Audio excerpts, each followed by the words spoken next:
taste the feeling. For Total Home Pest Control, who are you going to call? Call the Bug Man, 923-BUGS. For total pest control for your home or business, call the original Salvant. Call the Bug Man today, 923-BUGS. Exiles from what you ask? Exiled from the radio. But now, we're on your television. I'm Bill Profita, he's Kevin Gallagher, and they kicked us to the curb. But we're back. We are back with Exiles Television on the Pelican Broadcasting Network. We're going to bring you the newsmakers. We're also going to take your calls and give you great information. It's going to be the best damn radio show on television. Look for it on your cable system or download the app, PelicanSportsTV.com. Eric Gaylord is back, but where has he been? I read on the internet that that guy was abducted by aliens.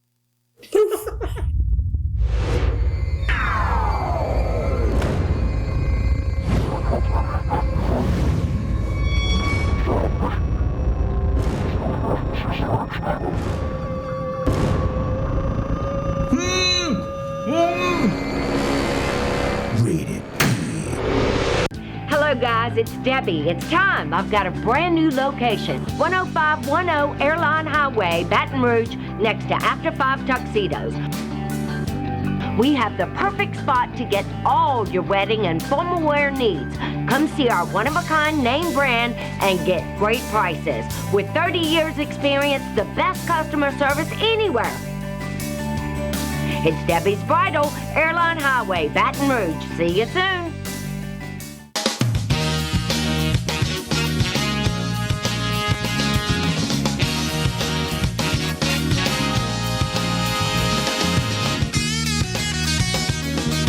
Hello and welcome to hour one of the Hump Day edition of the Clarence Bug Show. Here's hoping that you and yours made it through last night, early this morning's inclement weather, and unfortunately we have not seen the last of that.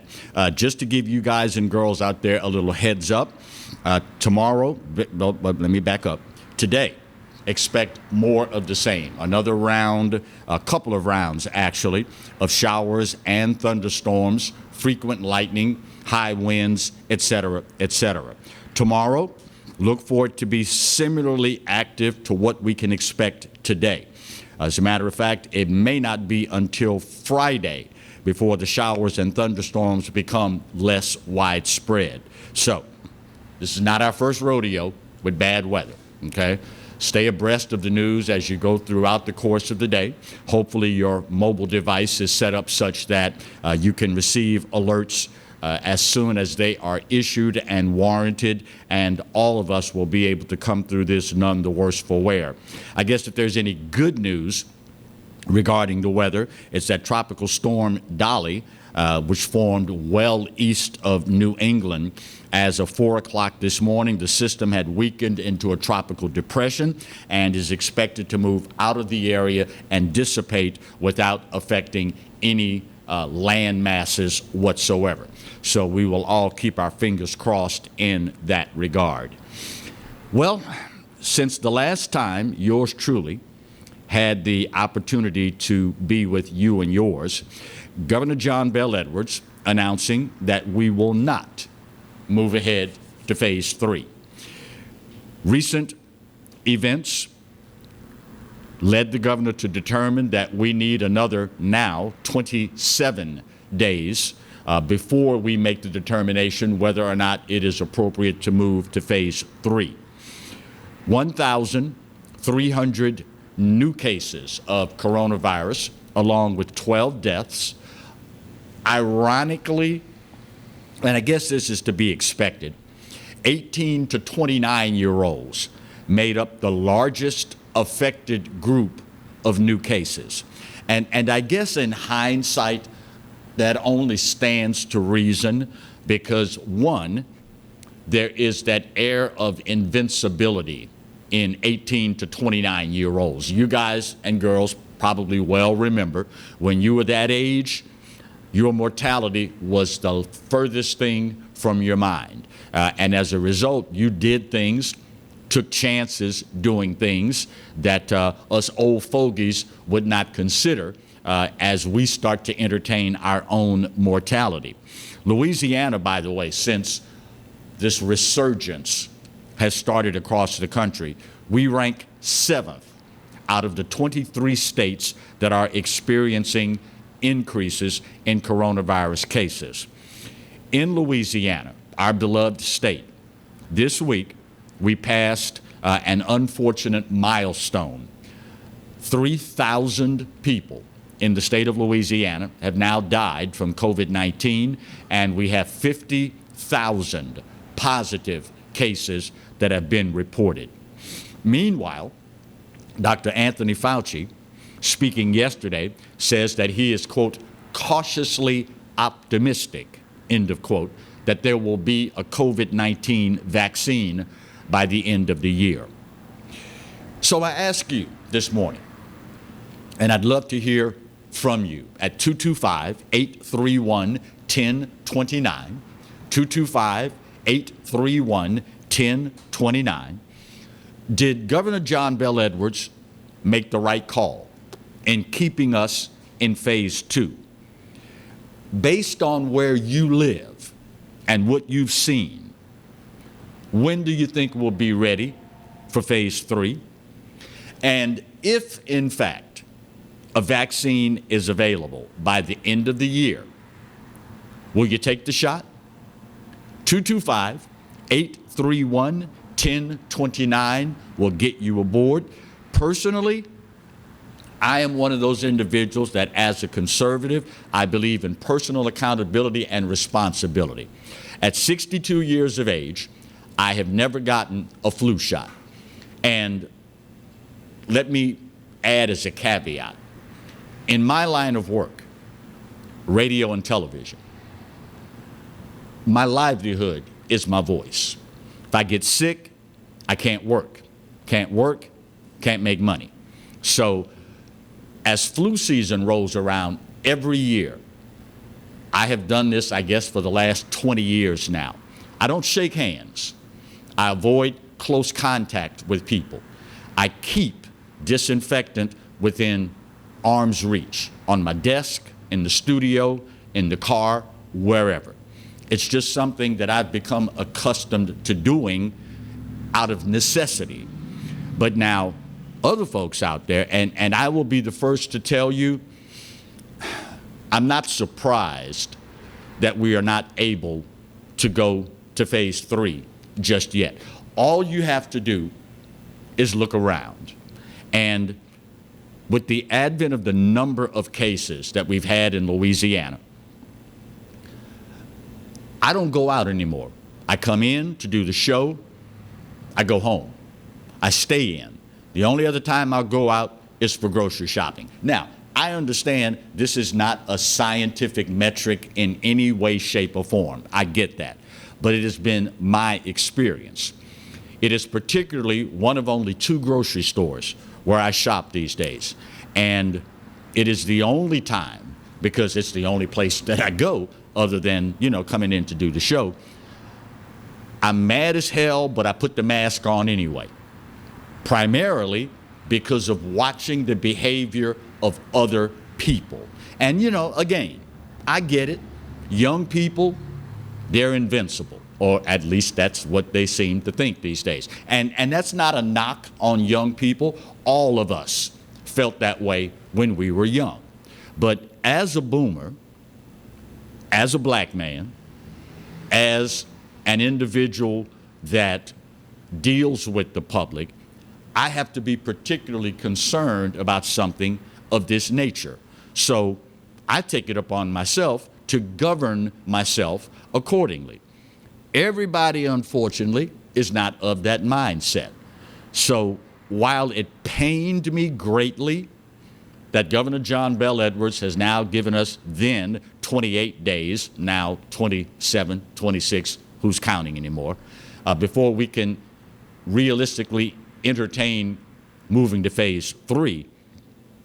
It pains me, but I'm not all that surprised. The governor, for his part, has tried mightily to get us to do the right thing. And I guess we all know by now how that's worked out for us, right? You know, at the end of the day, and you've heard me say this God knows how many times, when you fail to govern yourself, you in essence consent to be governed. Now, I will leave to you to decide whether or not one person should have the right to determine whether our business can open. I will leave to you to decide whether or not one person should have the power to shut down an entire economy. But at the end of the day, y'all, if you govern yourself accordingly, you don't have to worry about one individual usurping what you may see as a right, as a power grab, or what have you. It doesn't surprise me, because at 62 years of age, you get to the point in life where nothing surprises you anymore. It disappoints you, but it doesn't surprise you. And simply watching the behavior of my fellow Louisianians, or in this case, my fellow East Baton Rougeans, I am not surprised at all that we're not able to move ahead to phase 3. One of the, what's the word I'm looking for? One of the reasons, for lack of a better phrase, you look at the Tigerland district at Louisiana State University. And, you know, anybody that's ever been affiliated with LSU in any form or fashion knows full well how the students congregate at the bars in Tigerland. And it is estimated at last count that at least 100 individuals contracted COVID-19 from bars in the area. And it only stands to reason when you're talking about college kids and nightlife. They congregate together closely. You're talking about a situation where the music's blaring, so you've got to speak extra loud, which means you're throwing that COVID-19 even further across the room. It's just a part of what comes along with that. And quite frankly, it's unrealistic to expect young people, unless, of course, they start dying in record numbers from something, it's unrealistic to expect young folks to, quote, do the right thing. Unless, of course, you have raised them the way you should have raised them. Listen, y'all, I get it. At the end of the day, it's still America. There's supposed to be the freedoms and the liberties that we enjoy. But to be honest with you, I don't want what you got, whether it's flu, pneumonia, COVID-19, Ebola, whatever. I don't want it. And while it's not your fault that I'm a baby boomer, if you're not going to protect yourself, then do it for the other folks. So I ask you, I've got a line open for you. Grab it. 225-831-1029. Did Governor John Bel Edwards make the right call? And based on what you've seen where you live, how long before we get to phase 3? And if by the end of the year, the government announces, we got it. We got a vaccine for COVID-19. Are you going to take it? I'll be in line right behind Marty. Tell Mark to hold on. All right, yeah. Tell Mark to hold on. Mark, do me a favor, my friend. Park it right there where you've got it. I need to get my first break of this hour out of the way. Mark's sitting there on hold all by his lonesome. Got a line for you. Grab it. 225-831-1029. We go to the phones and we come back after the first break of hour 1 of the Hump Day edition of the Clarence Bugg Show. Right where you've got it, here on the Pelican. Stay close.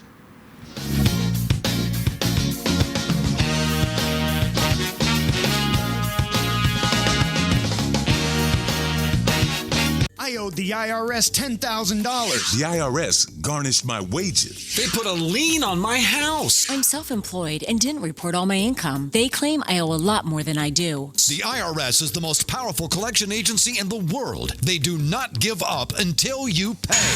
I couldn't sleep. We were being audited. I called Tax Solutions Now, and a great big weight was lifted off my shoulders. I called Tax Solutions Now, and they got the IRS off my back. Tax Solutions Now had my wage garnishment lifted in 48 hours. Tax Solutions Now can get you help. Our agents know the rules, can stop the pain, and get you the best deal. Tax Solutions Now saved my business. I qualified for the Fresh Start program. I paid less than I owed. We connect you with a team of former IRS agents and tax professionals who get the IRS off your back. Time is running out. Call Tax Solutions now. Call 800-778-4345. 800-778-4345. From appetizers, pasta dishes, and entrees, La Contea takes pride in preparing all the Italian cuisine we know you love. Enjoy live music every Thursday through Saturday from 6 to 9, happy hour weekdays from 3 to 6, and brunch on Sundays from 11 to 2, as well as dinner portion-sized lunch specials for under $10. Visit our website to view our menu and book a party or meeting in our large banquet room. Once you try La Contea, your Italian dining will change forever. Hi, gang. Clarence Bugs here. Cox Cable is upgrading the signal from the Pelican, but to catch us, you're going to have to tune in now to a new number. Acadiana, New Orleans, Baton Rouge, Gramercy, Lutcher. Check your guide for details. Hi, I'm Bobby Yarborough with Manda Fine Meats. Here at Manda, we know what the folks of South Louisiana love. They love great flavored smoked sausage, delicious deli meats, and specialty items like boudin and andouille sausage. Manda Fine Meats has been providing these products since 1947. We produce them right here in Baton Rouge, so you know you're always getting the freshest product at your local grocery store. Manda Fine Meats. Taste the fresh local flavor in everything we make. Make it Manda every time. Bolello's Furniture and Appliances, your dependable independent. Depend on us for service, for selection, for price. Get huge Whirlpool savings. Shop now and save on Whirlpool appliances throughout the store. Plus, experience our price match guarantee and ask about special financing. You can depend on the know-how of people who live appliances every day. Bolello's Furniture and Appliances, your dependable independent with nationwide buying power.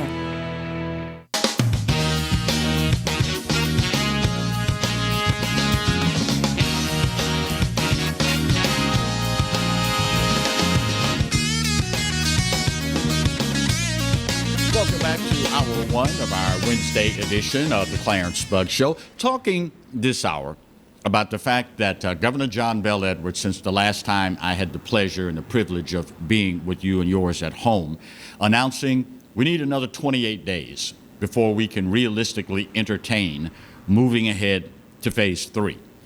1,300 new cases, 12 additional deaths. We have now surpassed 3,000 deaths in Louisiana and 50,000 positive cases. Meanwhile, aside from knowing now that we will remain in phase 2 for another now 27, 26 days, Dr. Anthony Fauci also saying he is cautiously optimistic there will be a COVID-19 vaccine by the end of the year. Two questions.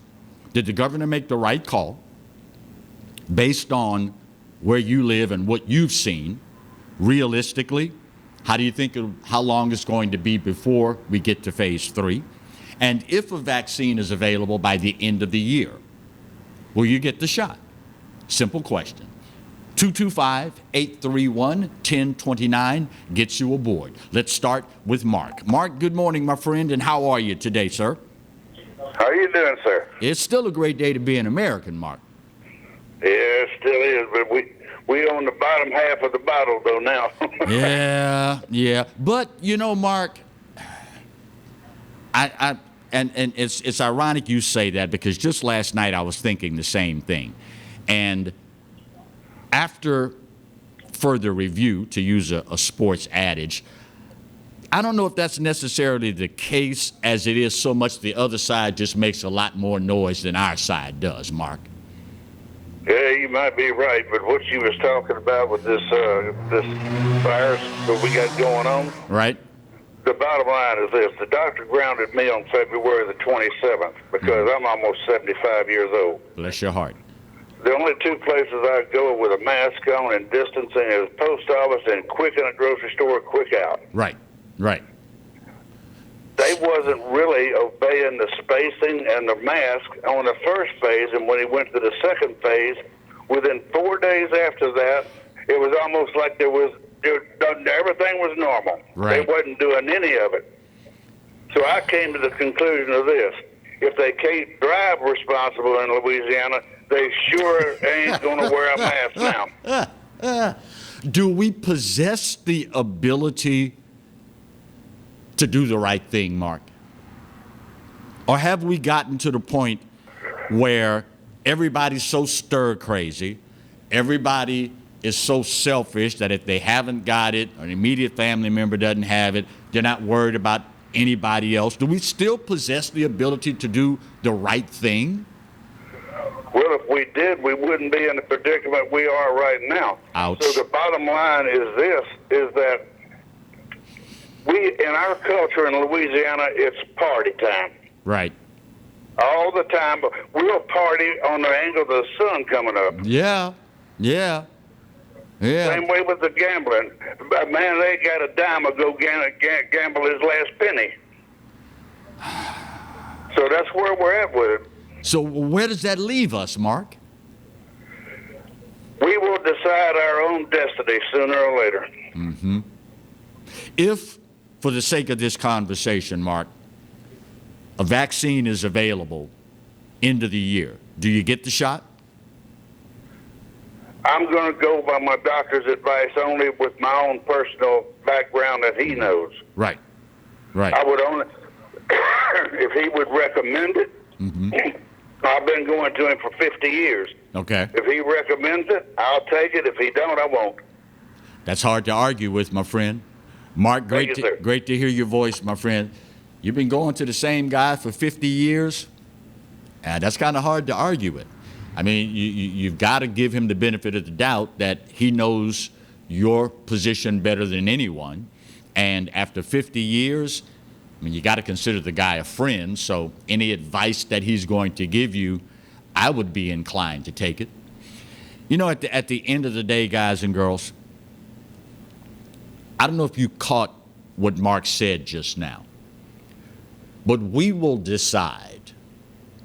You, yours truly, Marty, Alan out in the truck, Jonathan working graphics and the like, we will decide our own destiny.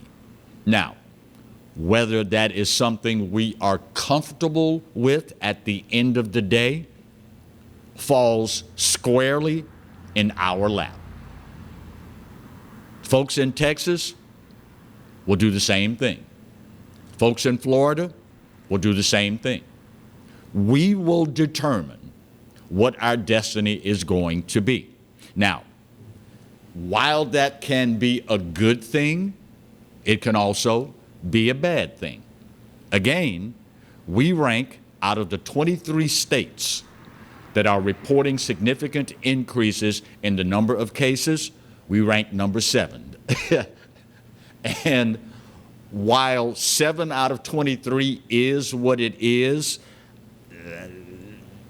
I'm the guy that's always talking about context, about looking at the big picture, the reality of the moment. I guess since it's Louisiana, and as a caveat, since we were hit so hard initially, I guess we could take a little solace in the fact that we're not number one. You know, we've kind of gotten accustomed in this state to being at the top of all the bad lists and the bottom of all the good lists. So to fall number 7 out of 23, I guess there is some saving grace in all of that. It is a sad commentary. And listen, I'm a Louisiana boy, so I understand the nature of Louisianians.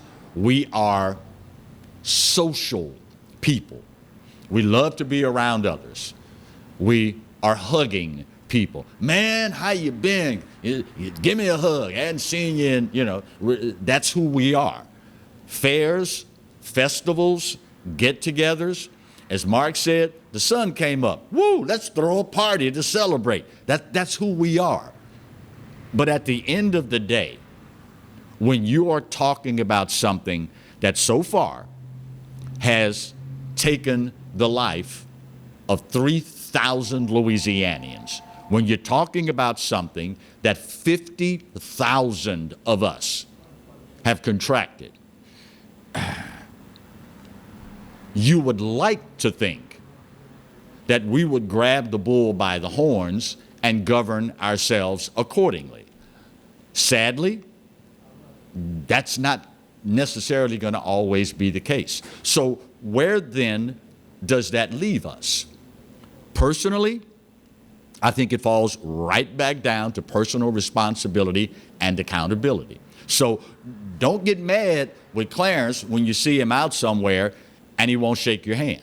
Don't get mad with Clarence when you see him somewhere and he doesn't want to get close to you. It ain't personal. It is simply governing myself.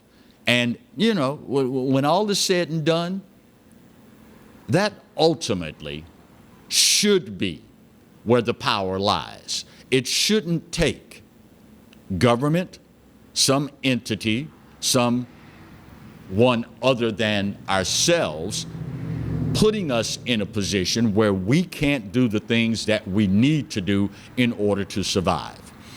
It is, it's sad. And my gut tells me, I don't have any scientific proof to back this up whatsoever. None. But when you reach a certain age in life, you learn to trust your gut. The old BPE factor, I like to call it. Based on past experience, you can pretty much glean what we as Louisianians and Americans are going to do. And 26 days from now, do not, let me caution you, do not be disappointed if we cannot go to phase 3. Why? Well, look at why we can't progress today. 1,300 new cases, now 3,000 deaths, and 50,000 positive cases. You would think, as alarmed as we were the last go around, and I'm starting to lose count of all of these. What was the last one, the big scare, Marty? Ebola? Yeah, I think Ebola was the last big scare. And of course, before that, we had SARS, we had MERS, we had bird flu, we had H1N1, we had swine flu, Zika, or was it Zika? Yeah, Zika was the last one. You would think, after going through all of this, all this time, that we would be prepared mentally and from a personal accountability standpoint to deal with something like this. But say what you will, and here's the dichotomy in all of this. We as Americans are probably the most caring and giving group of people on the planet. When disaster strikes, we are the first to step up and help. We are the first to lend our resources to other people. And yet, when something of this nature happens, and I understand there's a novelty to it. Clarence, you got to understand this is unprecedented. We've never gone through anything like this. I get all that. But don't you want to be around on the backside of this to talk about what we can do better the next time around? Just a question. Just a question. So did the governor make the right call? Well, you can make the call and let me know. 225-831-1029. Based on where you live and what you've seen, 26 days from now, do you think we'll be ready for phase 3? And if a vaccine is available end of the year, do you line up and get the shot? Bottom of the hour break. We'll bang this out, come back, and talk more with you on the Wednesday edition of the Clarence Bugg Show right here on the Pelican. Stay close.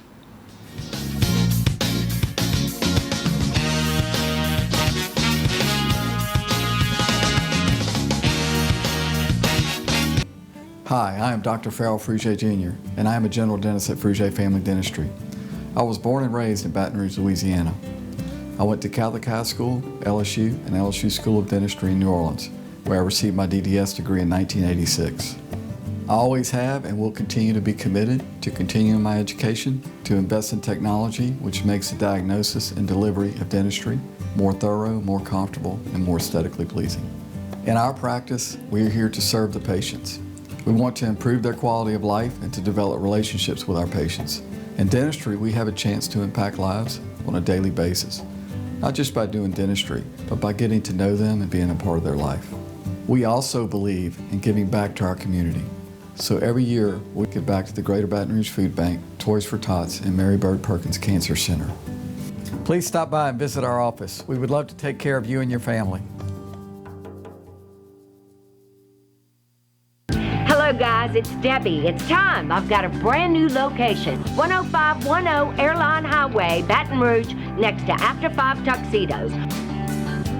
We have the perfect spot to get all your wedding and formal wear needs. Come see our one-of-a-kind name brand and get great prices. With 30 years experience, the best customer service anywhere. It's Debbie's Bridal, Airline Highway, Baton Rouge. See you soon. For total home pest control, who are you going to call? Call the Bug Man, 923-BUGS. For total pest control for your home or business, call the original Salvat. Call the Bug Man today, 923-BUGS. They said I could find you here. Why are you fishing? Our company's got to ship out 2 full color brochures and 20 color copies. You're killing me. It's done. Designed, printed, packaged, and shipped. How? You just got to know the right people. Baker Printing, the printing people. How come you get to fish in this private lake? Like I said, you just got to know the right people. You can know the right people too.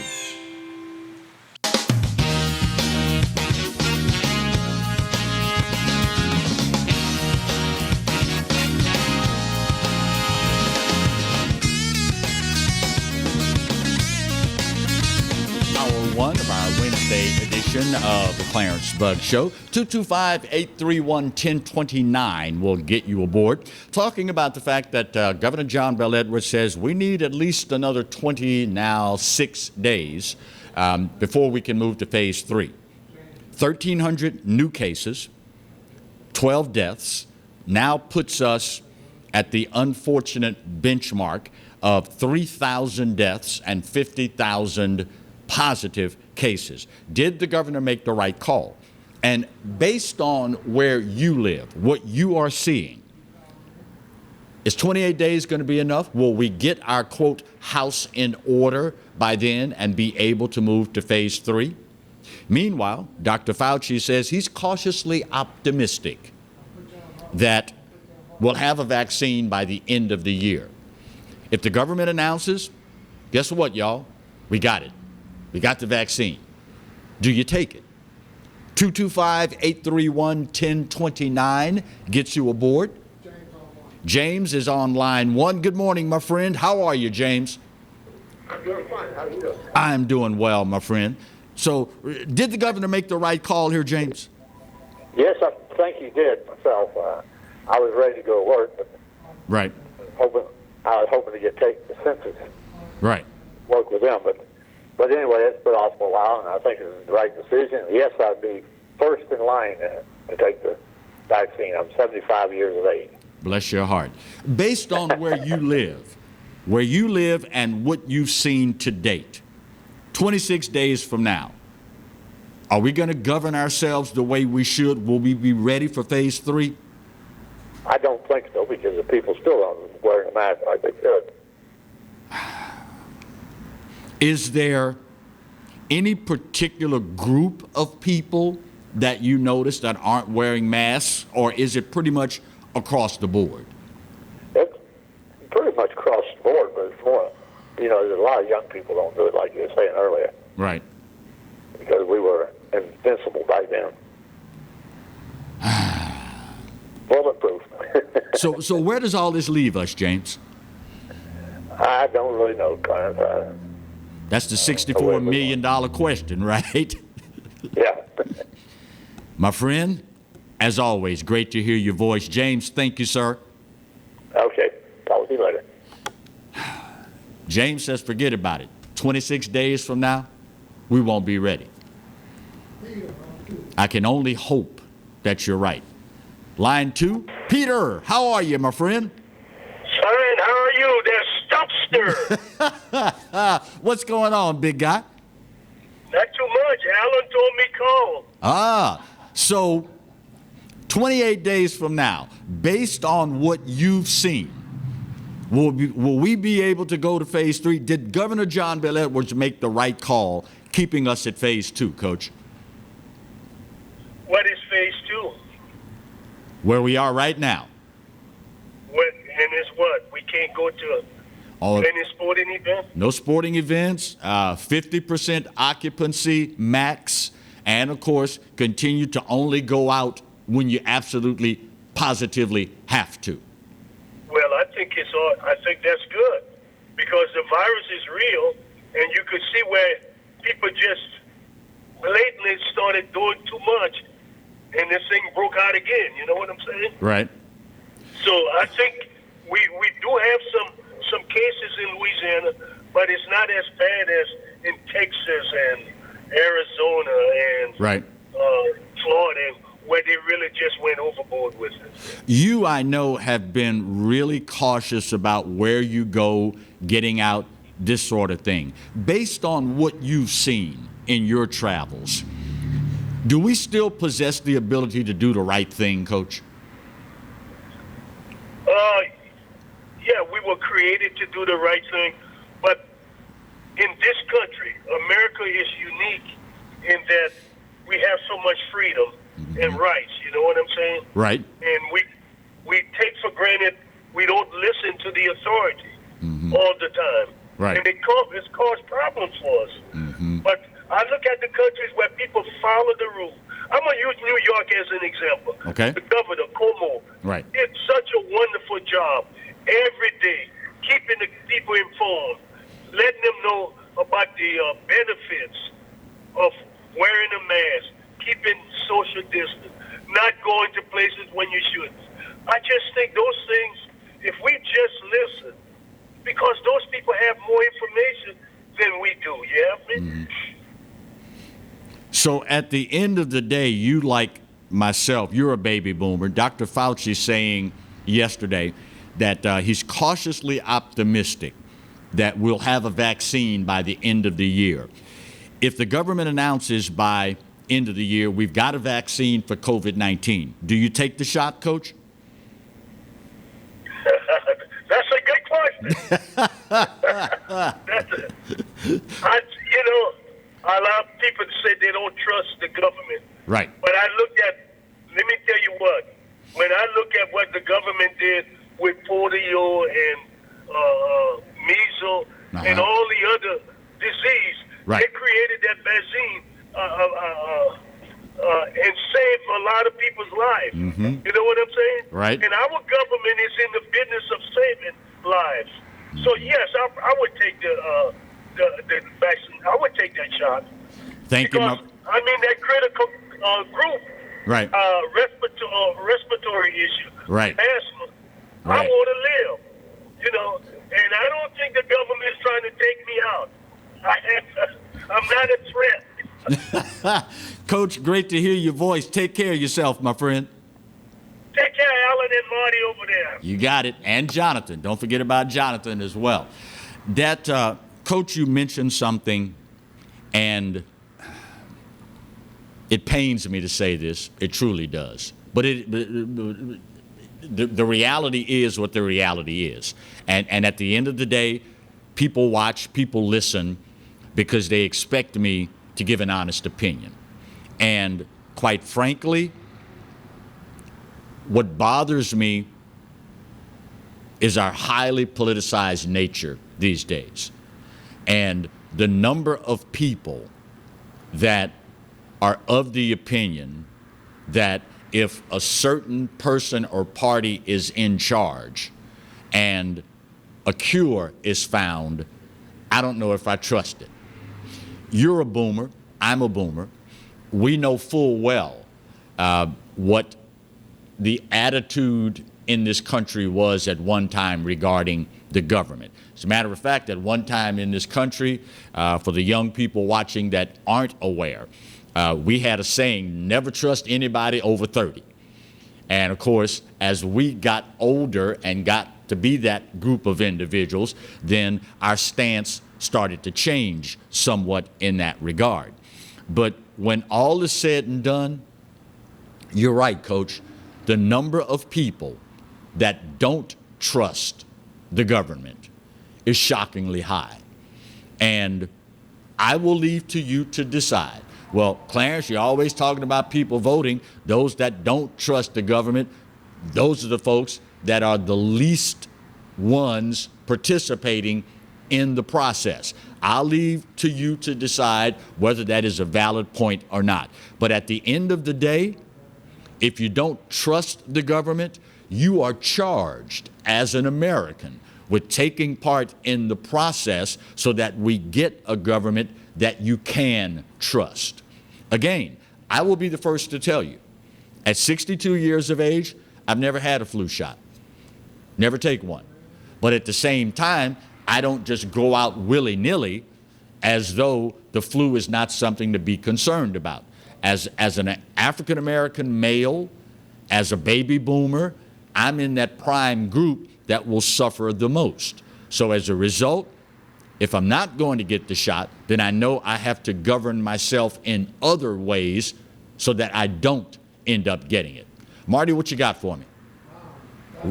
Ron? Ron in Baton Rouge. How are you, my friend? Yeah, doing well. Fantastic, fantastic. So what's your take on all of this? Did the governor make the right call based on what you've seen from where you are? How long before you think we'll move to phase 3? And if there's a vaccine by the end of the year, does Ron get in line and take the shot? First off, I don't know if I would have gone 3 weeks out. What I would like to have seen him do is to be a little conservative and just go a week out and look at it again. You know, and just I just don't want him. If we go 3 weeks without, you know, and it's still he doesn't move us ahead, that's going to take the wind right out of your sails. Yeah. But now, Ron, what do you say to the person that says, Ron, I understand that sentiment, but if you're going to try to ascertain a pattern, then you need more than a week. You need at least 2, preferably 3 or 4. What do you say to that person, Ron? Yeah, I'm sorry. I thought he was asking for Ron on the TV, and I'm sorry, I lost track of. Yeah, he was asking for Ron. My name's Ron, and I was thinking he was talking to me, but he was talking to another Ron. No, yeah, we're talking to you. So if the vaccine is available by the end of the year, do you take the shot?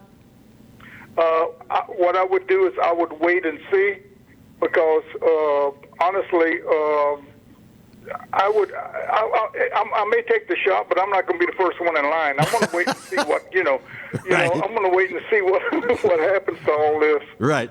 And why not? Any side effects or? Well, why not? Why would Ron not be the first one if the government tells him, look, we've gone through all these trials, we've researched this, we have a vaccine that's in your best interest. Why would you not be first in line? The key here is government. I would rather take a wait and see approach. I may still take it, but I've got to see what the side effects are. If people, I may take it, but I'm not going to be the first one in line. How much different would your approach be if a private company came up with the vaccine as opposed to the government? It wouldn't change my mind. I'd still take a wait and see. You're a smart man. I like that. I like that. Great to talk with you, my friend. Thank you kindly, sir. And I think that sentiment is shared by a whole lot of people. Yeah, being scared is one thing, but at the end of the day, most of us want to be sure, pretty much beyond a reasonable doubt, that the cure is not going to be worse than the disease itself. Tell you what, I need to get my final break of hour one out of the way. We'll do so. Got a line available for you. If you want it, grab one. 225-831-1029. Did the governor make the right call? Where you live, and based on what you've seen, will we be ready in 26 days for phase 3? And if, as Dr. Anthony Fauci says, cautiously optimistically, if there's a vaccine by the end of the year, do you get in line for the shot? 831-1029 will get you aboard when we continue the Wednesday edition of the Clarence Bug Show right here on the Pelican. Stay close.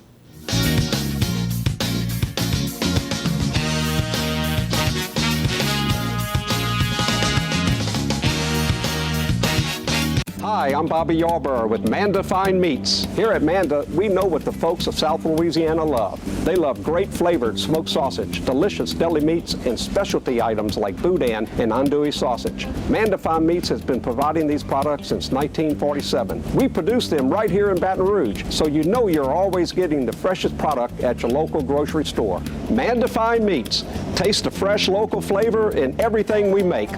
Make it Manda every time.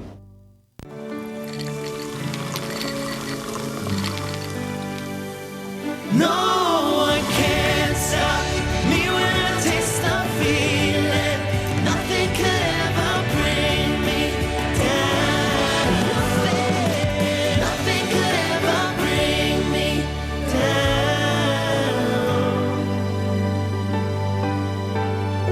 down. Taste the feeling. Exiles from what you ask? Exiled from the radio. But now, we're on your television. I'm Bill Profita, he's Kevin Gallagher, and they kicked us to the curb. But we're back. We are back with Exiles Television on the Pelican Broadcasting Network. We're going to bring you the newsmakers. We're also going to take your calls and give you great information. It's going to be the best damn radio show on television. Look for it on your cable system or download the app, PelicanSportsTV.com. From appetizers, pasta dishes, and entrees, La Contea takes pride in preparing all the Italian cuisine we know you love. Enjoy live music every Thursday through Saturday from 6 to 9, happy hour weekdays from 3 to 6, and brunch on Sundays from 11 to 2, as well as dinner portion-sized lunch specials for under $10. Visit our website to view our menu and book a party or meeting in our large banquet room. Once you try La Contea, your Italian dining will change forever. Live and play on the fairway at Greystone Golf and Country Club, a serene, challenging golf destination located in Denham Springs. For tee times and membership opportunities, go to GreystoneCountryClub.com.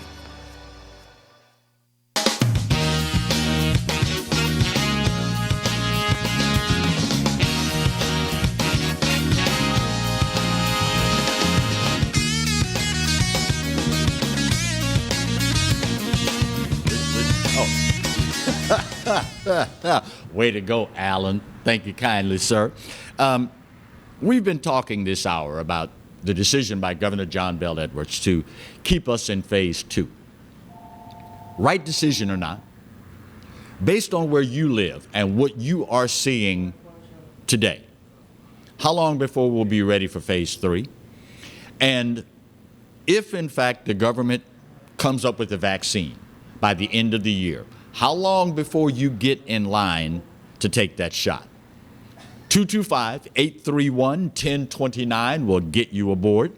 It is, I guess, an unintended consequence, and I'll hold that thought for just a minute. Marty? Bill is calling from the Big Easy. Bill in New Orleans, how are you this morning, sir? I'm doing great, Clarence. How are you? It's a great day to be an American, Bill. So, Amen. So do you take the shot? And did the governor make the right call? Well, I was listening to your early segment. You asked if we're going to be ready in 26 days, and in my opinion, absolutely not, according to this government. I mean, it might as well be phase 100 at this point. It doesn't matter the number. We're not getting there. Why not? Well, they just, in my opinion, this is all being driven politically. The numbers have been falsified from the very beginning. I'm not saying it's not serious. People should still be careful, especially the elderly, the more at risk. Right. But, I mean, look, the flu has been out there. With a vaccine, people are still dying every single year. Average, 20 to 80,000 people die from the flu with the vaccine. So you can't live in fear. My only concern, really, is are they going to come out and say kids aren't allowed back in school without the vaccine? But they're already telling me that my 5-year-old is going to have to wear a mask all day when he gets back to school in August if they open up on time. Right. And that's not going to happen. I mean, a 5-year-old wearing a mask for 8 hours. I mean, come on, be real. Nah. So the government announces, we got a shot, Bill. COVID-19, take the shot. You don't have to worry about it. Do you haul your family down to the local clinic, your primary care physician, whomever? Do you take the shot? Nope. Why not? Sorry to say, I'm just going to let my body do what it's made to do and form some kind of resistance against this. I haven't got a flu shot since I was a young child. Right. But like I said, the only thing I'm really worried about is if they make it mandatory for the kids to get it, to go back to school to be around other kids. And, I mean, they have the power to do that. I mean, they can do it. So I'm concerned about it. That was going to be the next question. Based upon how all of this has unfolded to date, do you think it's a greater likelihood or a lesser chance that it will come to that? Oh, sadly, I think there's a greater chance that it'll come to that. Everybody is getting flooded with all this doom and gloom from the media. Everybody's thinking, the end of the world's coming. This is the new 2012. Right. Woe is me. All the problems of the world coming to us in this last few months. Mm-hmm. But I hate to say, the Earth has been around a long time. God is looking over us. I mean, you know that we're in His hands. Yeah. I'm just going to keep the faith. Be safe, be careful, try to keep my family as protected as possible. But no, I'm not going to be in that line. Gotcha. Bill, thank you, sir. Bill said, nope, thanks, but no thanks. I'm not going to be in that line. I very vividly remember when my father was stationed overseas for his 3rd tour, and I was in 5th grade when we left to go to Kaiserslautern, Germany. And prior to leaving, we had to take a series of shots. I think it was over the course of maybe 2 months, we would go in every other week and get 3 shots. And I mean, it got to the point where I started to feel like the human pincushion. But the lure of being able to go someplace other than America made me kind of grin and bear it. I mean, just imagine being in 5th grade and taking 12, 15 shots over the course of 2 months, not something that you really look forward to. So I understand wholeheartedly the need for vaccinations. I get that. But as Bill said, when you look at the effectiveness of the current flu vaccine, and obviously, if you have any functioning gray matter at all, you understand full well something like measles, mumps, rubella, things of that nature. It's a different beast from a flu virus. The flu virus has the ability to morph, to adapt, to change. So you end up with a situation like last year where the flu vaccine was less than 50% effective. I've not yet reached that 70, 75-year-old plateau. I may think different looking that far down the road. But at 62 years of age, I'm not there yet. And don't let, just for men 5-minute hair color fool you. I'm in that group of baby boomers. But as Bill said, I don't know if I'm rushing down to get the shot. But now that's just me. That's just me. I don't have any longer parents and grandparents living. So I don't have the caveat of, well, you know, I'm not concerned about myself, but I don't want to give it to my parents. And I certainly don't want to give it to my grandparents. So I'll take the risk. I'll get the shot just for the peace of mind of knowing that I'm not going to spread this to someone that I love. I'm the only one that would pay the price. And at the end of the day, if that's what it comes down to, and I made the conscious decision not to get the shot, then I have to live with that. And I can't point a finger of blame anywhere else other than right here. Just saying. Before Bill's call, I was about to tell you that there's an unintended consequence that's going on with all of this right now. Have you seen here as of late more and more restaurants here in the capital region are unable to open up? Not because of COVID-19, not because we haven't progressed past phase 2, but restaurant owners now are saying they can't get the staffing. More and more people are reporting now, dude, you want me to come back and do what? I'm making more money in unemployment benefits than I made in my best week at work. So restaurants now are struggling to find enough staffing to be able to open. Then you add to that problem the fact that you're only allowed 25 or 50% capacity, and the restaurant owners are catching it coming and going. And I've got to imagine that they are probably not in that boat by themselves. There are other businesses out there, I'm sure, that are probably going through the same thing. I say all that to say, if there is a local restaurant that you can patronize and spend whatever it is that you can spend with them, I'm not going to ask you to break the bank or anything like that, but these are our neighbors, these are our friends, these are our fellow Louisianians, and if in fact you can support them, they would appreciate it sincerely. I know the government, bless their hearts, and that's the good thing about living in Louisiana. You can say anything about anybody, as long as you preface it or end it with bless their little old hearts. The government, bless their little old hearts, thought they were doing the right thing in that regard. Unfortunately, it is exacerbating problems in certain segments of our economy. Amazing. Shut it all down, start printing money, and folks don't want to go back to work. We've got a top of the hour break. Got to get this done. And we'll head into hour 2 of today's edition of the Clarence Bugg Show. Want to talk with you, and I'm hoping that our audience will step up and take part in this discussion. The racial tension and problems in this country.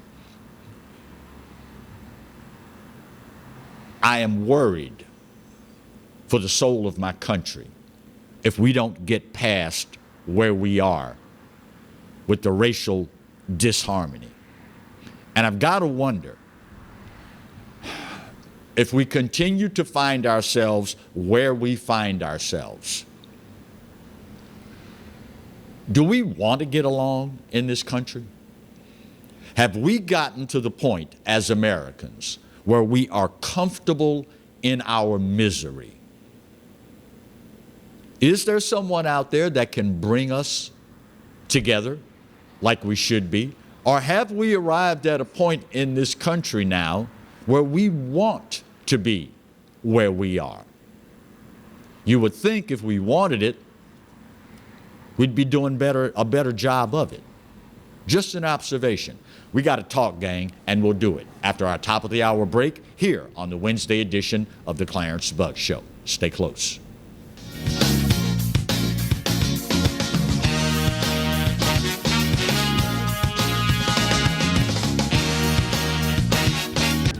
Hello guys, it's Debbie. It's time. I've got a brand new location. 10510 Airline Highway, Baton Rouge, next to After 5 Tuxedos.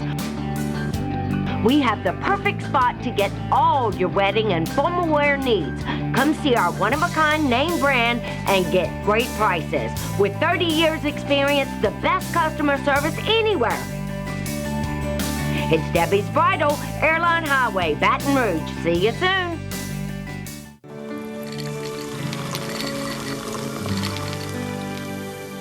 No one can stop me when I taste the feeling. Nothing could ever bring me down. Nothing could ever bring me down.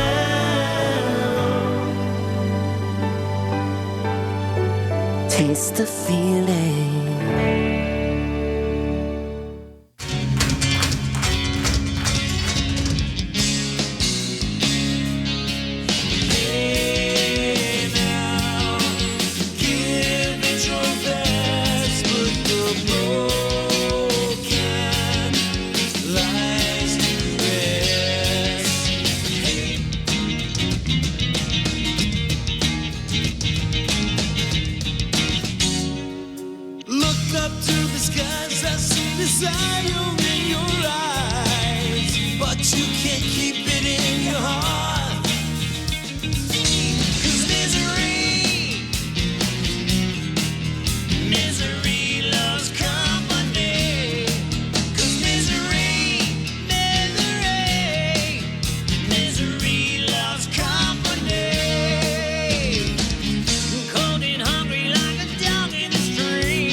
Hi gang, Clarence Bugs here. Some big changes are coming to the Pelican and Cox Cable. July 15th, our numbers are changing. We're easier to find and we're in high def. New Orleans, Gramercy, Lutcher, Acadiana, Patterson, Baton Rouge, new numbers coming and a brand new signal. It all happens July 15th on Cox Cable.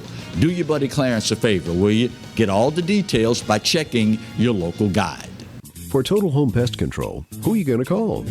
Call the Bug Man, 923-BUGS. For total pest control for your home or business, call the original Salvat. Call the Bug Man today, 923-BUGS.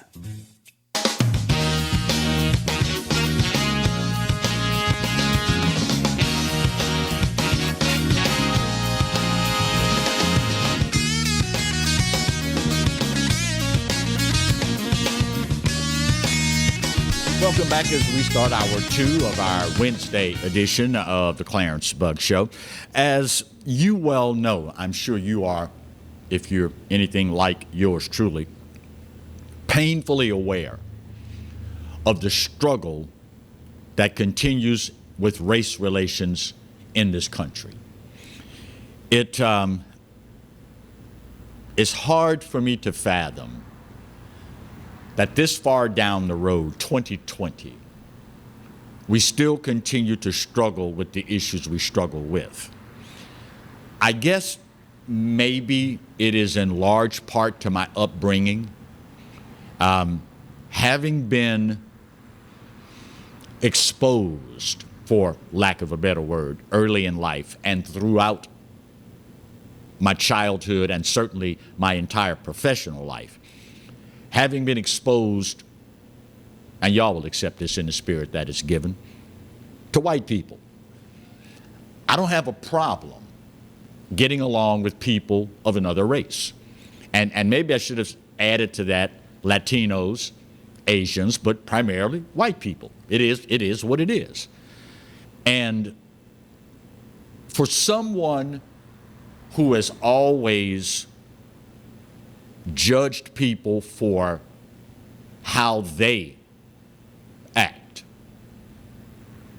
it's bothersome to me that we continue to flounder in this country when it comes to race relations. And at some point, if you are a thinking individual, not one that is easily swayed or led astray by the politicians, the media, whomever, if you're a thinking person, you start to wonder, why is this? There's a very interesting article entitled, "Democrats Have Failed the Black Community for Too Long," written by Bernard Carrick and Ken Blackwell.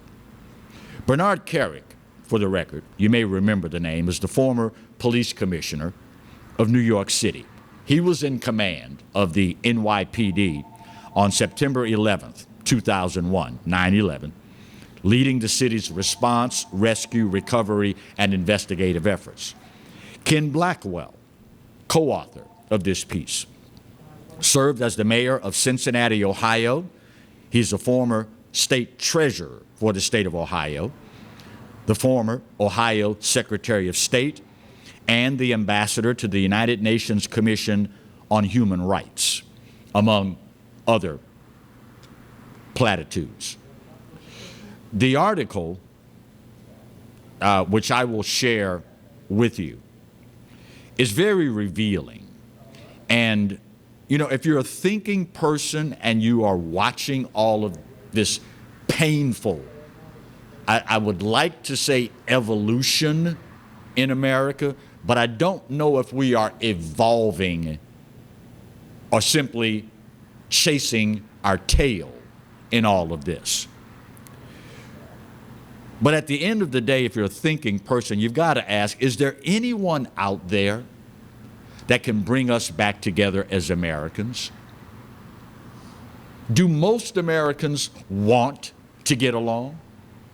And regardless of your skin color, if you're a black person watching or a white person watching, Asian, Latino, whomever, are you comfortable talking with the person of another race about the problems that we face today? Ultimately, what is it going to take for us to get past this? Because I don't know about y'all, but I'm sick and tired of being sick and tired. I am sick and tired of being sick and tired. You would think in a civilized society this far down the road, we've got much bigger fish to fry than this. What do you think? 225-831-1029 gets you aboard. Marty? Marty. Okay, I'm sorry. Miss Cat. Miss Cat on line 1. How are you this morning, Miss Cat? Fine. How are you, Clarence? It is a great day to be an American, Miss Cat. What about you? How are you today? I'm just fine. This weather is just a little bit bad, but that's okay. We have to just resort to what goes on, what the good Lord sends us. That's right. That's right. We have no choice. Well, how you been? I've been well. I've good. You know, I'm healthy. All my family members are healthy. But I got to be honest with you, Miss Cat, this whole race thing is really, really starting to get under my skin. It's done got under mine. As old as I am, honey, it's done been under mine. Why can't we do any better with this? Well, I think that if people would resort to the fact that they would treat other people as they want to be treated themselves, right, we could all do a lot better. I think there is too much of this negative that we have to deal with. There's no sense in all of this. And as long as it continues, and if the people do not turn to God, go to church, and live right, and treat each other right, it's going to continue. So we all have to do our part in trying to get along with other people. And it's going to take every one of us, too. Let me take a guess here. You're a black woman, right? Huh? Let me take a guess. You're a black woman, right? Right. Do you have problems talking with people of other races about race? I really don't, because I don't think that should, I don't think that we should get into a subject like that with other people, because God made us the way we are. Mm-hmm. And I really don't. I worked with people for 22 years of all races. Right. I do not have a problem with any race. Mm-hmm. I worked for the March of Dimes for 22 years. Wow. And I had companies, corporate companies, representatives, and it didn't make any difference to me. I loved every one of them. I was very successful with it, and the reason I was successful with it was because I treated people like I wanted to be treated. What does your heart tell you? Do most Americans want to get along?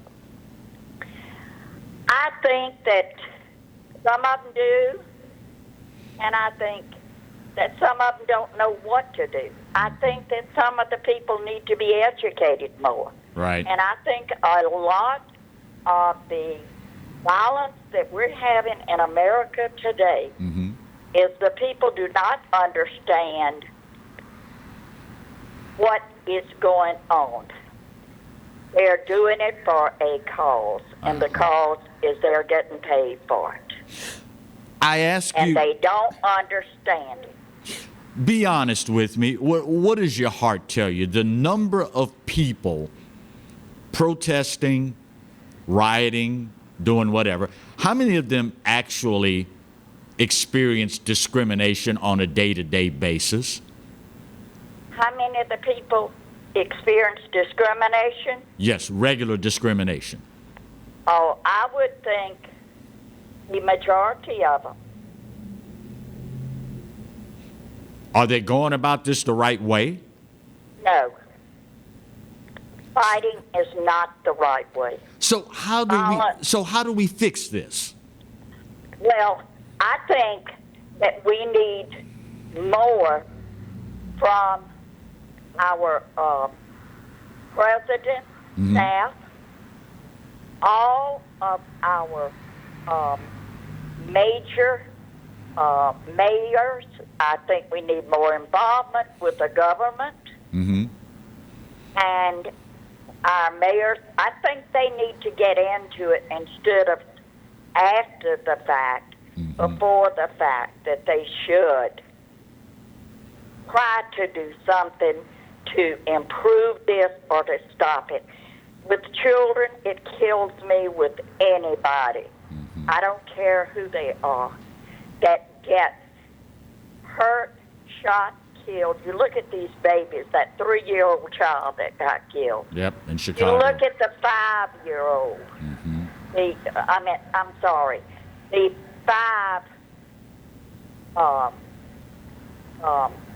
5 children, the 5 children that got killed. Innocent people are getting killed over all of this. There's no sense in this. Well said, my friend. Miss Cat, I got to run. I got a break coming up. Thank you so very kindly, dear.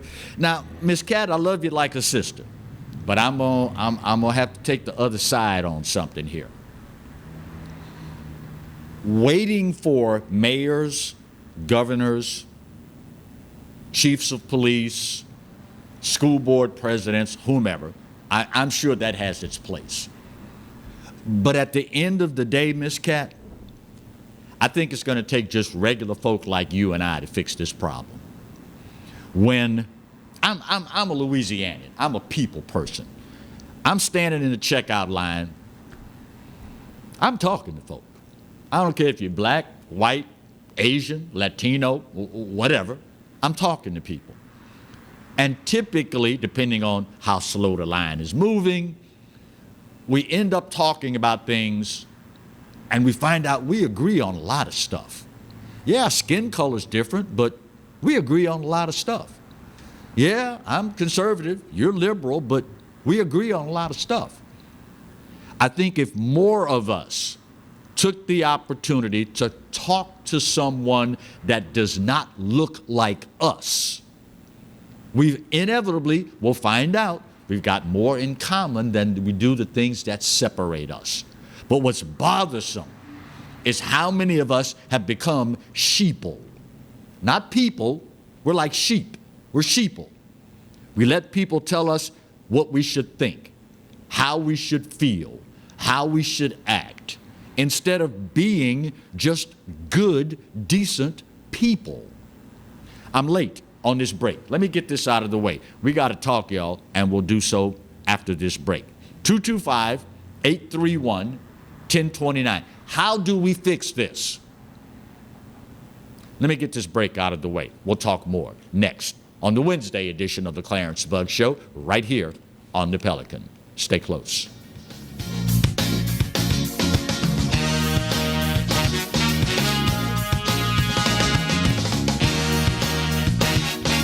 Sometimes life is wonderful, and sometimes it's not. Cherish the good, but always be prepared for life's challenges.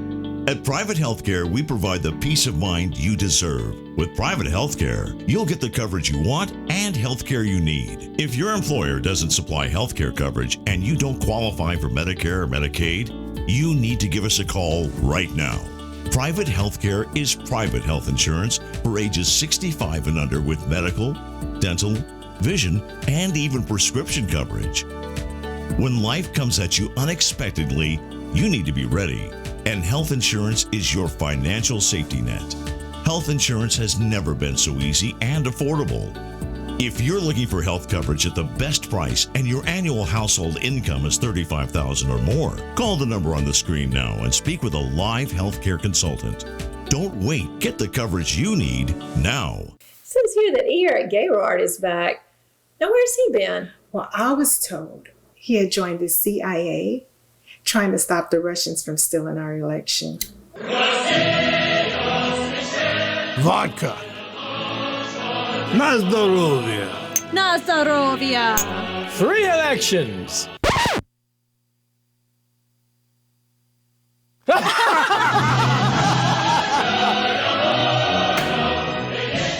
That's right, the Clarence Bugg Show is back, along with the Exiles, Bill Profita and Kevin Gallagher. We've put the band back together, South Louisiana's talk team, and it's only on the Pelican. 10 a.m. till 12 noon, right here on the Pelican. From appetizers, pasta dishes, and entrees, La Contea takes pride in preparing all the Italian cuisine we know you love. Enjoy live music every Thursday through Saturday from 6 to 9, happy hour weekdays from 3 to 6, and brunch on Sundays from 11 to 2, as well as dinner portion-sized lunch specials for under $10.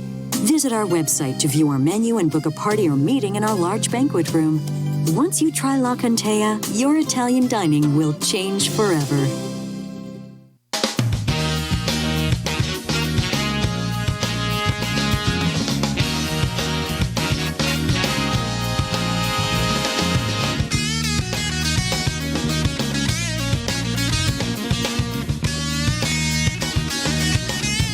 Thank you there, Marty. I know Alan had you hung up right there. Welcome back to the Hump Day edition of the Clarence Bugg Show. We are attempting to engage in some open, honest, and frank discussion. Something that is missing from America these days. We have folks that on one side shouting down folks on the other side. We have folks of this persuasion unwilling to talk with folks of the other persuasion. And as a result, we find ourselves over and over and over again treading on the same ground. I am one of those people. I hate doing the same thing twice. When I do a job, I put the extra effort into it to be sure I do it right. That way, I don't have to go back and do the same job over again.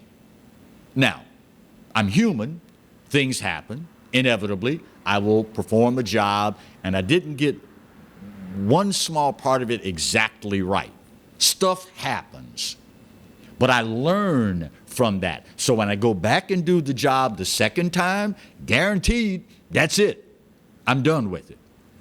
So why do we continue to struggle with race relations in this country in 2020. How do we get past this? Do we want to get past this? Or have we simply become comfortable in our misery? 225-831-1029 will get you aboard. Marty? Colleen? Okay. Boy, the ladies are ruling the day today. Colleen, good morning, and how are you today? Good morning, Mr. Bugs. How are you doing? It is a great day to be an American, Colleen. I had a different take on, I think, on what most white people have experienced growing up. Okay. I'm James, the truck driver's wife. Uh-huh. And my mother was full-blooded Cherokee Indian from the Appalachian Mountains in Virginia, and my father was from Germany. Okay. And he was a coal miner, and he worked in the Monarch mines in Virginia. Mm-hmm. And I did not know the difference between the different races at the time. That wasn't the way we were raised. Right. Everybody, all the guys were coal miners that we associated with, that we had, Sunday dinner with. Right. And everybody was a different shade. And I did not know that there were different races because I wasn't taught that by my family. Right. We were living human beings, spirits that God was kind enough to let us walk the earth. Right. And so my dad became a chemist, went to Tampa, Florida, and we had to move down there. And that's when I hit culture shock in Tampa. It's because there was a difference between the way the mountain people, the miners, right. Were up there. You could sit down at anybody's dinner table on Sunday and, and just have a good time, listen to music, play music. Right. And it was a different lifestyle. But when I went to Florida, I got on my first city bus. Uh-huh. I was told, because I was with my mother, who was very dark, she was Cherokee Indian, Right. and I was told, go to the back of the bus with them.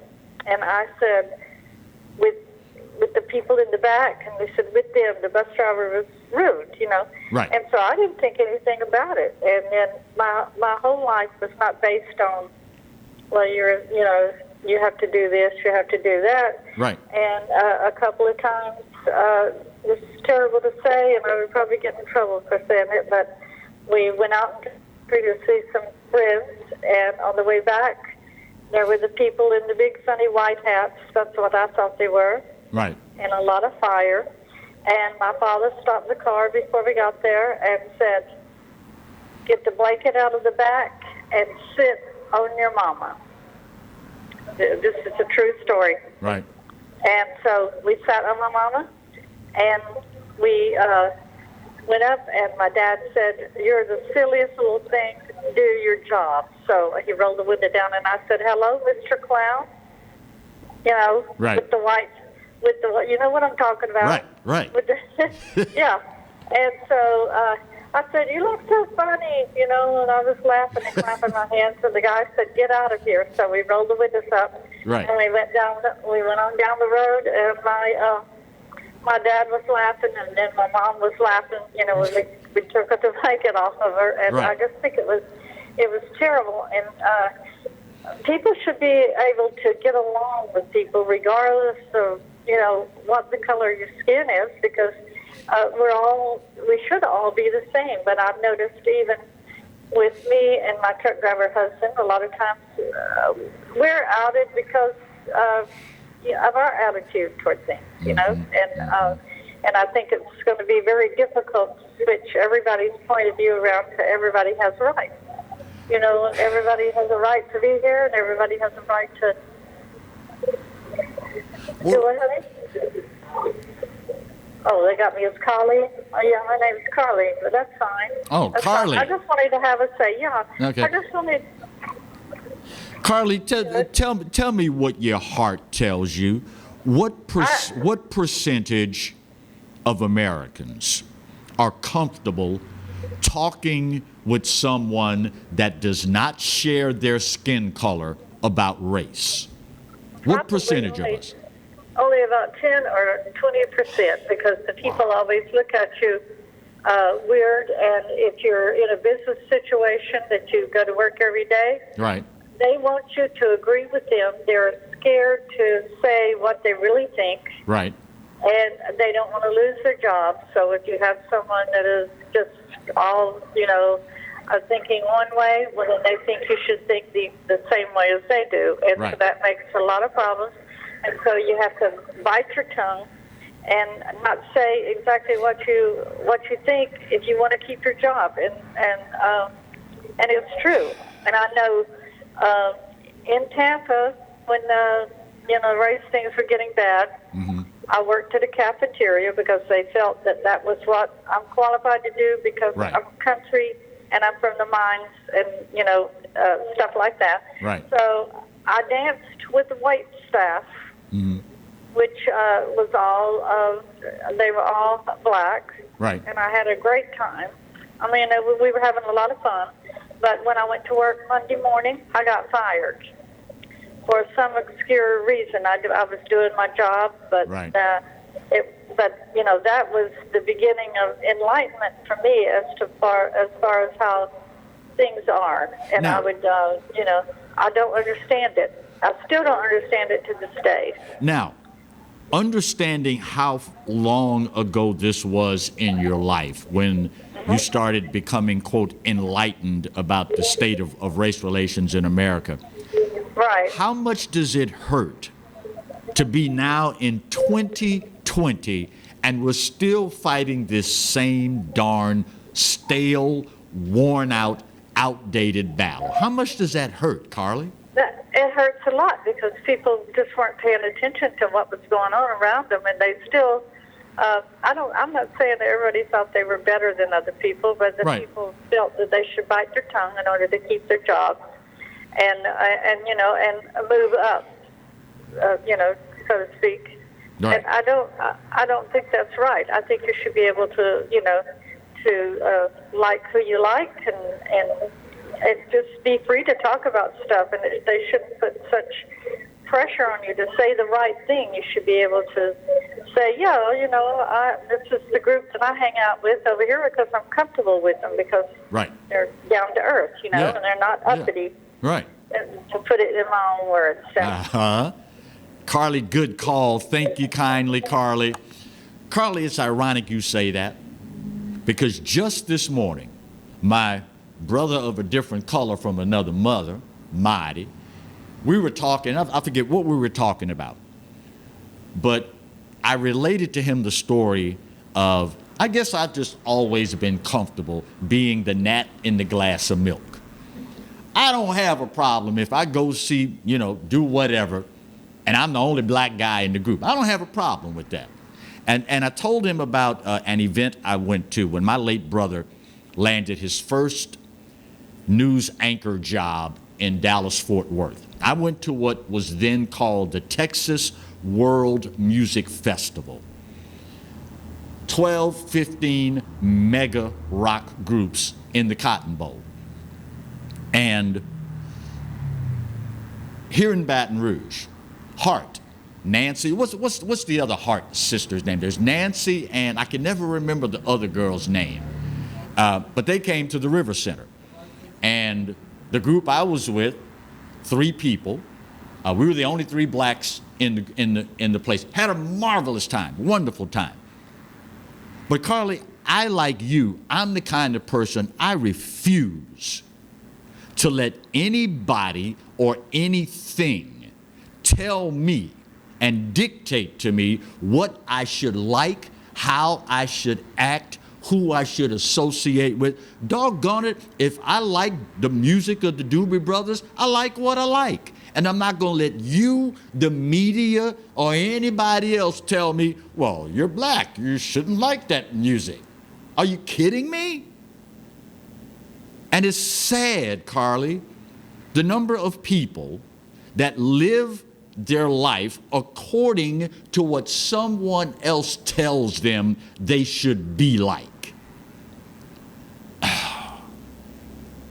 You like what you like, and you are who you are. And I got to make you chuckle, Carly, before I head to this break. You had the benefit of growing up in Appalachia, in coal miner country. And at the end of the shift, y'all get mad, I don't care. I'm grown, I can take it.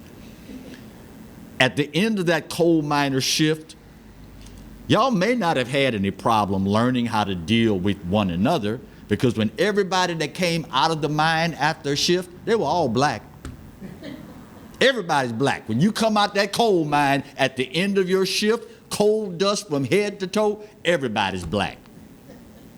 And I'll be honest with you, if that sucker caves in while you down 150, 250 feet, half a mile down below nothing but rock and coal dust, you give less than a you-know-what about the color of the skin of the person next to you. All you know is we got to work together to dig ourselves out of this mess. You could care less the people digging that shaft to come down and give you some air and extricate your behind from that cave in. You could care less whether they're black or white. All you want is somebody to save your skin, save your life. That's all you're concerned about. So why should it be any different once you get out of the mine? Just saying. Just saying. Next to last break. Got to get her done. Why do we continue to fight this same battle, y'all? Have we become comfortable in our misery? Are we unwilling to meet one another where the other person is? 831-1029, capital area code 225. Can we get past this, or will we forever be doomed by our own prejudices, our own bias, and our own inability to get past something none of us had anything to do with? I am what God made me. Marty is what God made him. He's this color, by the way. Kind of. We are who we are. We had no say-so about it. And you would think at the end of the day, by the year 2020, we would have learned to judge one another based on how we conduct ourselves and how we treat each other. You know what's so ironic? We will raise holy hell because somebody, some race of people, is treating us a certain way. They think of us a certain way. But then we turn around and say all of this group is such and such. We're doing the same thing we accuse them of doing. I don't know about y'all, but I'm sick and tired of being sick and tired. Just saying. Next to last break. Get her done. We'll talk more next as we continue the Wednesday edition of the Clarence Bug Show right here on the Pelican. Stay close.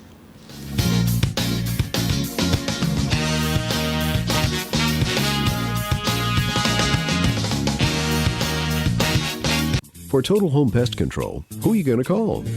Call the Bug Man, 923-BUGS. For total pest control for your home or business, call the original Salvat. Call the Bug Man today, 923-BUGS.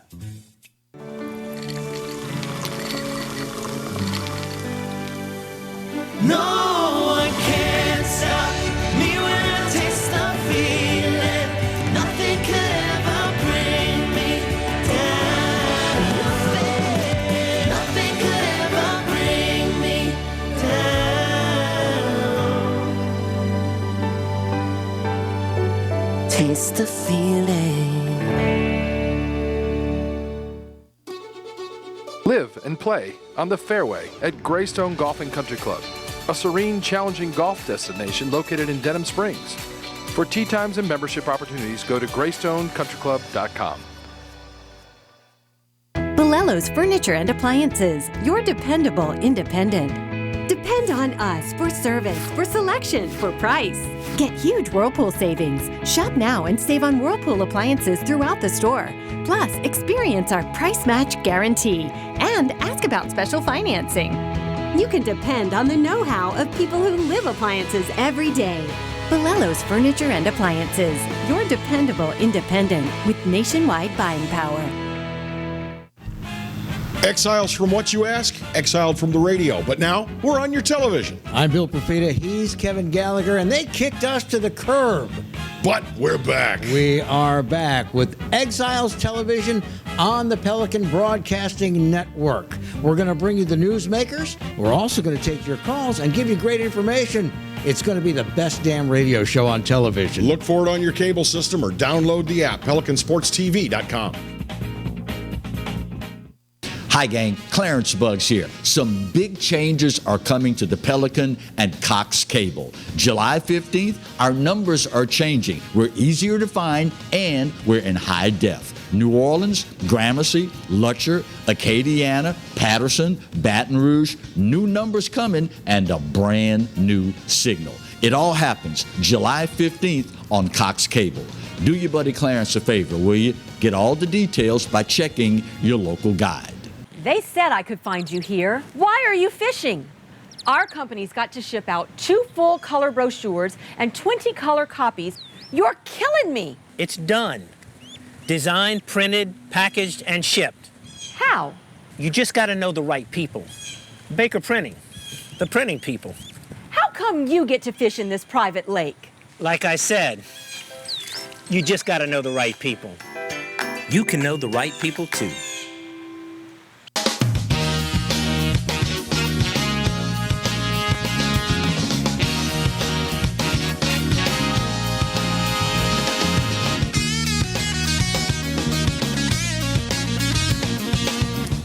Welcome back to the Wednesday edition of the Clarence Bugs Show. We have been talking this hour about something that, quite frankly, perturbs me.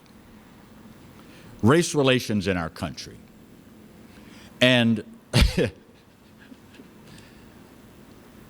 maybe it wouldn't bother me as much as it does if today, for example, I had the time, the inclination, the ability to talk to 100 black people and 100 white people and to ask them about their life experience. Of the 100 white people and the 100 black people that I would speak with on this day, I don't have any scientific proof one way or another, but my gut tells me, and my life experience, and we are all products of our life experiences, tells me the overwhelming majority of them would say, Clarence, I've had a problem here, I've had a problem there, but by and large, I don't have major problems with this group. This group doesn't have major problems with that group.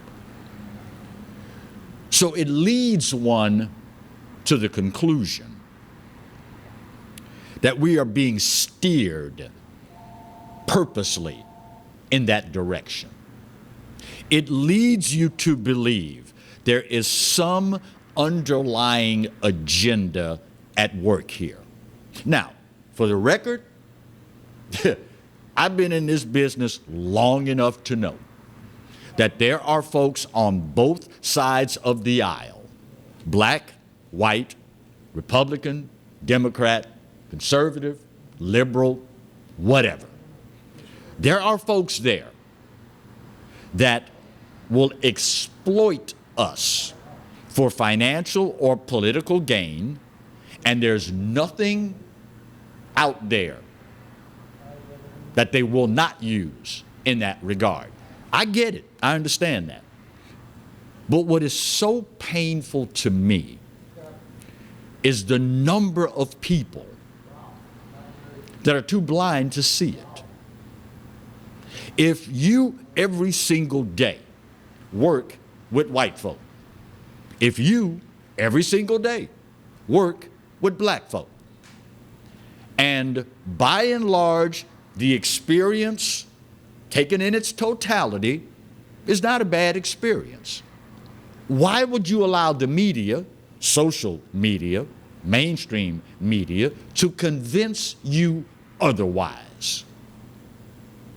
Just a question. Who do we have, Marty? Ralph in the capital city. You're up. on the Clarence Bug Show. Hey, Ralph. Hey, man, how you doing? My man. How are you, fella? Great. Good to see you back visible again. Thank you, my friend. Thank you. How you been, man? Pretty good. All right. Why are we still fighting this battle in 2020, Ralph? Okay, well, the most amazing thing about it, and on the, I think it was called this publication called the A-Rat, they commented about the gentleman was fussing about Baton Rouge. Mm-hmm. They said that when this gentleman ran for state senate last year, he didn't get over 25% of the votes. So, and the person that beat him didn't even act like he didn't exist. So my thing is, why not work your own district as opposed to working for a district that you don't have, this right. Your district that needs help the most though. Yeah. What does your heart tell you, Ralph? Have we? A lot of people get 2 minutes of fame. Because I saw it on national show yesterday morning at 6 o'clock. So sometimes people get but if you go get your 2 minutes of fame, at least do some good with it. Yeah, and getting that 2 minutes, 10 minutes, 15 minutes of fame, whatever it is, have we as a nation, have we been dumbed down to the fact that we can't see that for what it is? Or they're just trying to raise money, or they're just trying to get votes, but that's not real life. We can't see that, Ralph? People like the fire. I think it's do results, not just the fire. Do some results, though. Right. What percentage does your heart tell you, Ralph? What percentage of us are comfortable talking with somebody of a different race about race? Unfortunately, it's probably less than 50%. Where does that leave us, Ralph? We have to work on tomorrow. Wait, say that again? We have to work on tomorrow and make it even better. But like I said, what's happening, a lot of people use this for their fame and their 2 minutes of fame, though. And right. they're using that situation to be negative, though. There's a lot of good things could be done, and my thing that most people, like the school board members that are part of the recall, is what are you doing in your own district, though? Does your own district even know you? Boom. Good call. Ralph, thank you, my friend. Ralph, it's great to hear your voice again, buddy. And ironically, Ralph, I thought the exact same thing this morning, with a little different caveat. And for those of you that don't know, Ralph was referencing the recall petition for Connie Bernard, white EBR school board member, that, bless her heart, and remember, in Louisiana, you can say anything about anybody, as long as it includes bless their little old hearts. There was a discussion going on about renaming Lee High School, formerly Robert E. Lee High School, the Rebels, now Lee High School, the Patriots. While this discussion is going on, and they're talking about, all the people coming up to speak about the racial connotations and the history of segregation and so on and so forth, in the camera shot is board member Connie Bernard on her laptop shopping for dresses. And of course, the insensitivity of the moment, you shopping for dresses while we're talking about the vestiges of slavery and renaming a school and so on and so forth, did not sit well with a lot of people. And as a result, 4, if memory serves correct, school board members have decided they will launch a recall petition to have her removed from the board by the voters in her district. That ain't your job, Hulse. That ain't your job. As distasteful as you may find what she did to be, that's the voters' job. That is their purview and their purview only. And additionally, the time, energy, and effort you spend as a school board member attempting to remove a school board member from another district is that much less time that you have to improve your district and public education overall. Oh, wait, that's right. Here in Louisiana, public education, we rank number 2 out of 50 states, right? Yeah, You buy that one, I got a bridge. No, better yet, if you buy that one, I got a mountaintop chalet in Bruley that I'll let you have real cheap. It's not your job, y'all. Roger CADOR would say, your job is to do your job. That's the voter's job. And again, at the end of the day, I did not elect you to run her district. I elected you to run ours. Just saying. Y'all gonna get mad, but that's okay. That's okay. Doesn't make me a bad person. You know what it makes me? An American. Just because my opinion differs from yours doesn't make me a bad person. It makes me an American. And the sooner we all come to that realization, the better off all of us are going to be. Sadly, social media, the politicians, the parties have convinced a lot of y'all that nirvana is achievable. Listen, y'all, we're humans. Every single one of us has shortcomings. And if you find yourself in a situation where everybody involved agrees 100%, if you find yourself in a situation where everybody involved wants to lock arms and sing Kumbaya as we skip off into the sunset, you better run like hell. You better get out of that situation just as fast as you can. An example, I'll give you this one. You stood before God and man and pledged that you will love this person on side of you for the rest of your life, till death do us part. You can't live without that person. You can't function without that person. And even y'all fight. Even in your own household. People do things that you don't agree with, that don't line up with who you are as a person. You know what that's called? Life. If you cut to the core of what I think a lot of the problem is, most of you all have been so blessed you are now blind. Most Americans have never had the opportunity to travel outside of this country.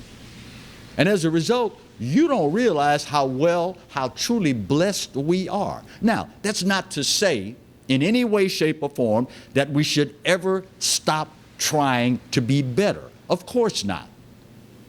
But when all is said and done, y'all, go somewhere else. 6 weeks, a month. Old Lady Liberty will start to look pretty darn good before you leave there. And all of a sudden, the problems that you think, are so bad in America, you'll look at them in a different light. Again, not saying we should ever be satisfied with where we are. Of course we can be better. We're humans. But when all is said and done, y'all, what we have here is the best there is. Do you want to work to improve it, or you want to sit around on your pity pot and woe is me? Final break of today's show. Let me get this out of the way. We'll come back. We'll wrap a big old bow on this puppy and wrap up the Wednesday edition of the Clarence Bugg Show right here on the Pelican. Stay close.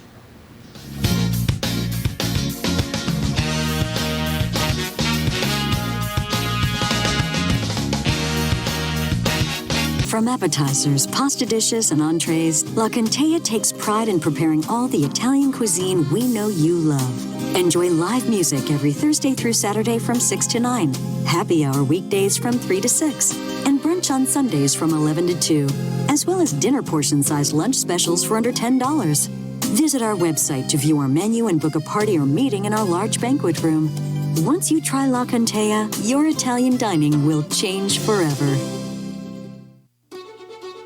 Live and play on the fairway at Greystone Golf and Country Club, a serene, challenging golf destination located in Denham Springs. For tee times and membership opportunities, go to GreystonCountryClub.com.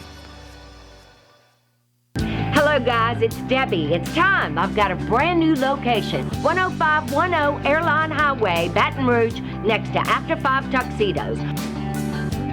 We have the perfect spot to get all your wedding and formal wear needs. Come see our one-of-a-kind name brand and get great prices. With 30 years experience, the best customer service anywhere. It's Debbie's Bridal, Airline Highway, Baton Rouge. See you soon. That's right, the Clarence Bug Show is back, along with the Exiles, Bill Profita and Kevin Gallagher. We've put the band back together, South Louisiana's talk team, and it's only on the Pelican. 10 a.m. till 12 noon, right here on the Pelican. Hello. Hola. Ni hao. Experience what the Baton Rouge International School can offer your children. Now welcoming displaced students for short and long-term stability. Hi, I'm Bobby Yarborough with Manda Fine Meats. Here at Manda, we know what the folks of South Louisiana love. They love great flavored smoked sausage, delicious deli meats, and specialty items like boudin and andouille sausage. Manda Fine Meats has been providing these products since 1947. We produce them right here in Baton Rouge, so you know you're always getting the freshest product at your local grocery store. Manda Fine Meats. Taste the fresh local flavor in everything we make. Make it Manda every time.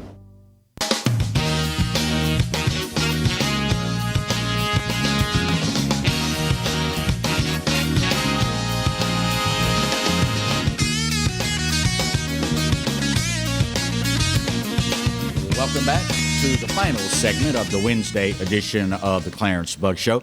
I don't know if I'm going to get to this before or if it will be decided before I come back on Monday to be with you guys and girls at home.